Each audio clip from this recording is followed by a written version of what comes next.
Hürmetli vatandaş, yukarıda vaziyet ve muhakeme.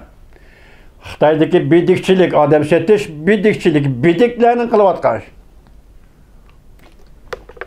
Doğrusu biz 2 milyon Uygurumuzdan, 2 milyon Uygur oğul kız farzandının qayerga ketganligini, ölügi olsa, ölügi, tiriki olsa, tiriki cevap verdi de vatandaş. Hakkımız var çünkü biz Uygur, biz tomurdaş, biz kandaş, biz. Her bir Uygur tomurdaş, biz kandaş, biz. Bir tabaka biz, bir millet biz.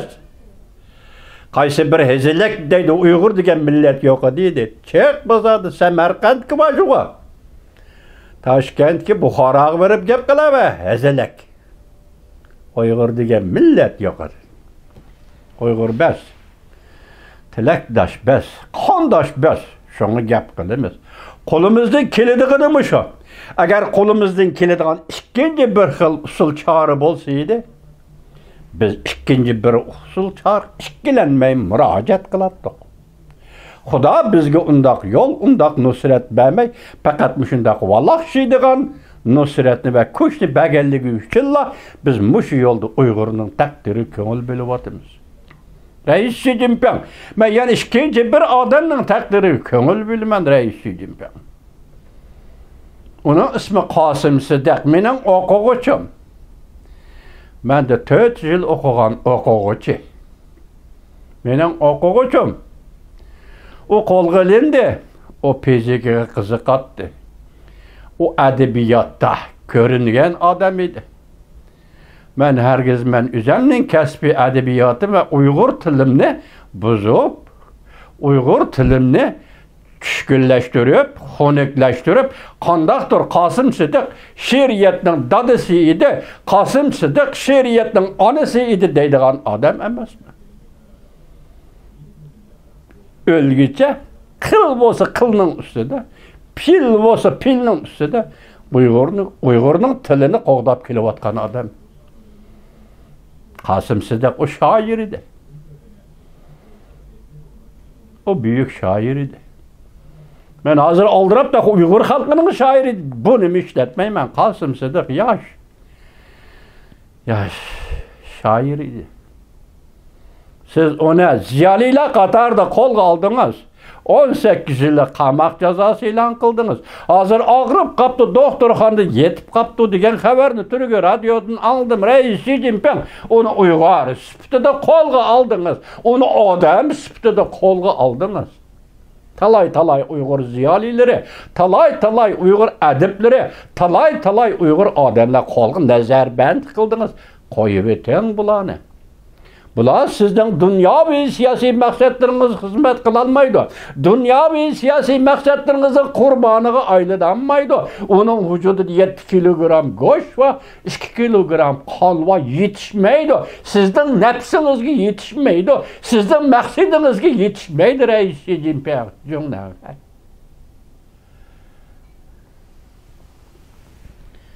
Koyup berem. Kasım Sıddık'ını koyup berem. O şair idi. Bütün Uyguristan'daki şairlerin içinde başkaları okşamaydığın özünün alaydılığı bilen şair idi. O özünün üslubu bilen şair idi. Belki özünün üslubu bilen Uygur edebiyat en'anisiki hırs ilan kılgan şair idi. Çünkü o millet edebiyatının üslubunu yaratımen degen sözü kılmadı. Lekin özünün icadiyeti arkalık şunda uruş ilan kılgan, hırs ilan kılgan şair idi. Kasım Sıddık. Oldu şehre dağdan tuğ gezilak. Otur mektepten okutsa. Onun balısı ölüp gitti deyip anladım. Ayalı kayada Xuda bilidi. Ayalı kaysi günde Xuda bilidi. Reis Xi Jinping. Kasım Sıddık'ını koyup birin. Törmeden koyup birin. Onun kesilini davalan. O şundak şair idi. O üslop yaratkan Uygur bir millet edebiyatının üslubuna tesir körsetken büyük şair idi. O lirik yazatdı. Lirikinin beşideki enik lüğütçisini yeki başka. Koşumçısını ben koşmay duray. O lirik şair idi. Koyup birem. Reis Xi Jinping. Birinci bulup koyup birem. Lagerdan koyup birem. Başkalarını hem şundak. Hemmisine koyup birem. Ben sizge şunu aytay, Xudo bergen sezgi, Xudo işletken sezgi ve Xudo özü keltirgen sezgi ve tuyg'ulardagi fikir bo'yicha şunu deymen ki, Reis Xi Jinping Uyg'urlarni, nazarbandlik Uyg'urlarni qo'yib beradi. Chunki vaqt sizga qistab kelyapti. Vaqt Uyg'ur millatiga qistab kelyapti. Vaqt sizni qistab kelyapti. Kompartiya halok bo'ladi degan so'z bilan vaqt sizni qistab kelyapti. Uyg'ur millat ustida halok bo'ladi degan so'z bilan tabiat vaqt Uyg'urni qistab kelyapti. Qo'yib beradi. Reis Xi Jinping shoir Qosim Sidiqni qo'yib beradi. Türmeden koyup veren. Onun keselini davalap koyup veren Reis Xi Jinping. Cümle hep.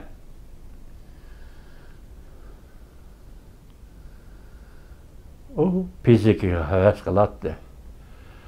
O edebiyat tetkiqatçısıydı. O şairiydi. O süyümlük okutkucu idi. Muallim idi. O bizdek adam idi, Uyg'urdek adam idi. O Uyg'ur idi, Uyg'ur. Qosim Sidiq avval Uyg'ur idi, Uyg'ur. O Uyg'ur chiqsa, men chiqdim degan deb she'rlarni yozgan edi. O Uyg'ur idi Reis Xi Jinping. Şunu şu kunda tatanda, şunun için nazarband qilinish kerakmi? Şunun için ağırıp yetip gelişi doktorxanada, şunun için onu 18 yılda qamoq cezası ilan qilish kerak mi Reis Xi Jinping? Dünyanın qayerida bor? Biz 36-39 yıllar Yevropada ko'rgan edik, Germaniyada bu ishlarni.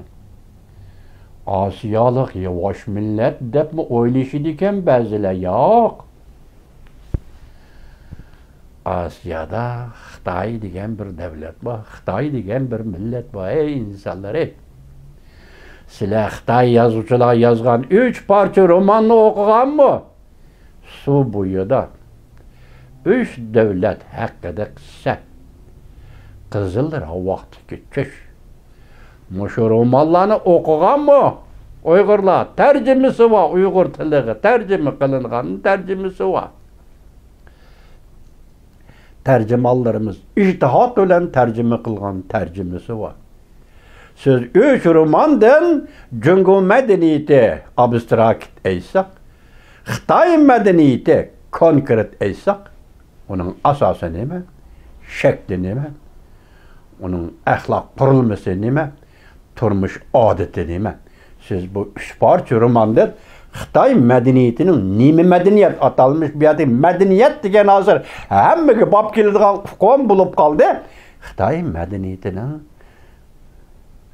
an'anasini ko'rib alalaysiz vatandaş. Bugün şu Xitoyga biz murojaat qilishga majbur bo'ldik. Nima uchun ey Uyg'ur, sen men odamidan nima uchun bu kunga tushib qolding?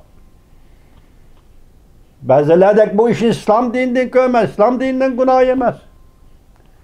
Bazılardek bunu yani Stalin'den köme, bu Stalin'den günahı yemez. Üzerinin vücududaki Uygur, üzerinin vücududaki tətürlük, tələysizlik ve huy peylığının nemi işkenliğinin köysen bulur Uygur.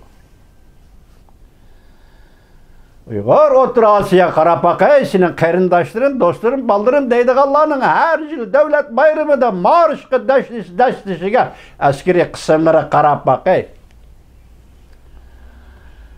Sen jo Uygur türmeden nazarband yetip otsan, tagi tektini sürüştürgende Uygur muş buluvatkan işten hemmisi üzerine huy peyledin. Kırıval Uygur. Allah sana medet versin. Allah sana güç versin. Allah sana nusret ata kılsa. Uygur. Uygur. Men Uygur dep ornundan desturanmayı vatsan ve Uygur. Xuda azal çiylep koygan isim, Uygur degen isimden tanıvatsan, çenivatsan, men Uygur dep ornundan desturanmayıvatsın hava Uygur. Huy paylıgındın ki. Bulamda, tünügün bir tor betiga kirsem, mesela Şivisiye'deki Yari Efendi'nin tor betiga kirsem, sen Uygur dep, Uyguristan dep, devlet kurgan mu dep, bir inkas yezipti birisi. Nime dey dostum? Sen nime deyse? Muştun ma'nisini düşünemsen, sen Uyguristan dep devlet kurgan mu? Sen Türkistan dep devlet kurgan mı? Zaten devlet kurgan mı dep muşunda koygan muşunda inkasları sen nime deyse? Uygur, hemmini üzermen. Huy payladın ki.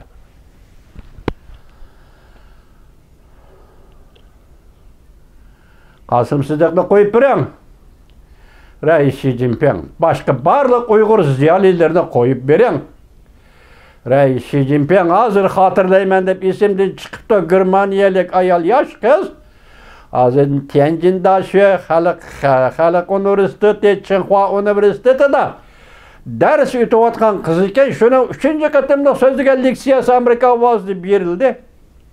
Şundak cümleni koşuptu. Uygur ziyalileri kolga elindi. Nazarband kılındı.